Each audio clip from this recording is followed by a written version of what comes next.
আসসালামু আলাইকুম। আশা করি আপনারা সকলেই ভালো আছেন। তো আজকে বহুল চর্চিত একটি বিষয় নিয়ে দু একটি কথা না বললেই নয়, তাই এই কথাগুলো বলছি। তো আপনারা জানেন, ইতিমধ্যে জানেন যে সৌদির যুবরাজ সালমান তার একটি মানব কল্যাণমূলক একটি অর্গানাইজেশন আছে, যেই অর্গানাইজেশন থেকে সে আমাদের এই বাংলাদেশে বেশ কয়েক হাজার কার্টুন খেজুর পাঠিয়েছে।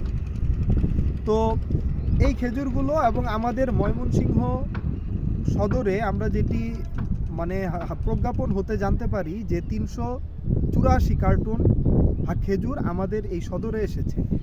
তো এই বিষয়টি এটা এসেছে আমাদের যে দুর্যোগ ব্যবস্থাপনা অধিদপ্তর, সেই প্রজ্ঞাপনে আমরা দেখতে পাই যে 1 মার্চ এই খেজুরগুলো বন্টন করে আমাদের বাংলাদেশের যেই প্রত্যেকটি জেলা আছে সেই জেলাগুলোর জেলা প্রশাসক বরাবর পাঠিয়ে দেওয়া হয়। তো একটা বিষয় কি, তো এটা নিয়ে যখন এই জিনিসটা অনেক সাংবাদিকদের মাধ্যমে এই প্রজ্ঞাপনটি যখন আমরা সামাজিক যোগাযোগ মাধ্যমে দেখতে পাই, তখন অনেকেই এই আওয়াজটি তুলে আসলে এই খেজুরগুলো আসলে কি বন্টন করা হয়েছে কিনা বা আসলে কেউ পেয়েছে কিনা।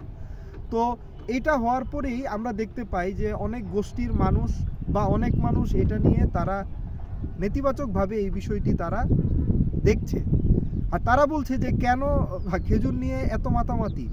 আরে ভাই, এটা হচ্ছে আমাদের একটি রাষ্ট্রের বিষয়, আর একটা রাষ্ট্রের মালিক হচ্ছে তার জনগণ। কাজেই জনগণ এই রাষ্ট্রের যারা সেবক আছে, দায়িত্বে আছে, ওনাদের কাছে যে কোনো কিছুর হিসাব যে কোনো মুহূর্তে তারা চাইতেই পারে, এটা যত তুচ্ছ বিষয়ই হোক। অনেকে বলছে যে হ্যাঁ, অতীতেও খেজুর এসেছে, দুম্বা এসেছে, তো এইগুলার খোঁজ খবর তারা নেয়নি কেন। তো একটা বিষয় আপনাদের জ্ঞাতার্থে বলি, আপনারা মনে হয় যে আপনাদের বুদ্ধিশুদ্ধি লোপ পেয়েছে, কারণ অতীত তো অতীতে জাগিয়েছে। এখন তো আমরা একটা নতুন কালচারে আছি।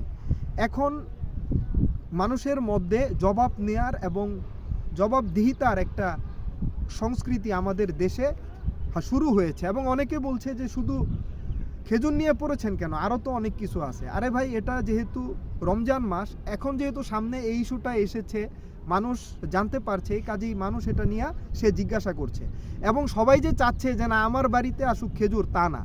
আমাদের কথা, আমিও চাই না খেজুর, আমিও এটা নিয়ে একটি পোস্ট করেছি আমার যে নাগরিক দায়বদ্ধতা সেই জায়গা থেকে।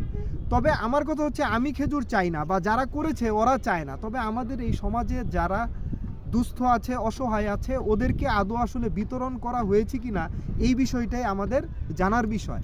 এবং আমরা দেখতে পাই যে আমাদের জেলা প্রশাসন থেকে 5টা কম্বল দেওয়া হলেও সেটা প্রচার করা হয়। কাজেই খেজুরের কোনো এই প্রচার বা দুম্বার কোনো প্রচার এগুলো আমরা এখনও দেখি নাই। কাজে আমরা চাই যে এই বিষয়গুলো স্পষ্ট করা হোক।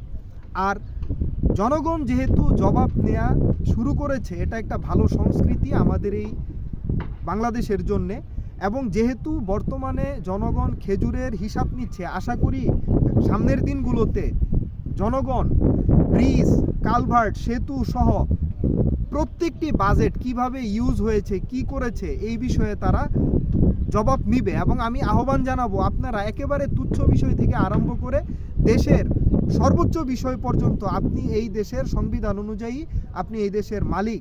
কাজেই আপনি অবশ্যই আপনার খবর নেবেন যে আপনার দেশে আপনার কষ্টার্জিত যে অর্থগুলো আছে, আমরা যে এত কষ্ট করে ট্যাক্স দিচ্ছি, এত উচ্চ ট্যাক্স দিচ্ছি, অনেক ক্ষেত্রে আমাদের শ্রমজীবী মানুষ থেকে আরম্ভ করে প্রত্যেকটি মানুষ, এবং আমাদের প্রবাসী ভাইদের রেমিটেন্স দ্বারা আমাদের অর্থনীতি অনেক সমৃদ্ধ হচ্ছে। কাজে এই যে আমাদের এত মানুষের এত কষ্টের টাকা, এবং এই টাকা দিয়ে আমাদের দেশে, আমাদের এই রাষ্ট্রে কি উন্নয়ন হচ্ছে, কোনো অনিয়ম হচ্ছে কিনা, সেটা যত তুচ্ছ বিষয় হোক বা যত উচ্চ বিষয় হোক, প্রত্যেকটি বিষয়েই আমি মনে করি যে জনগণ নাক গলানোর যোগ্য দাবিদার। এবং অবশ্যই এই নাক গলানোর ধারা যদি অব্যাহত থাকে, তাহলে আমাদের আগামীর যে বাংলাদেশটি হবে সেটি আশা করি আমাদের অতীতের বাংলাদেশের চাইতে অনেক সমৃদ্ধশালী, সুন্দর একটি বাংলাদেশ হবে। ধন্যবাদ সকলকে।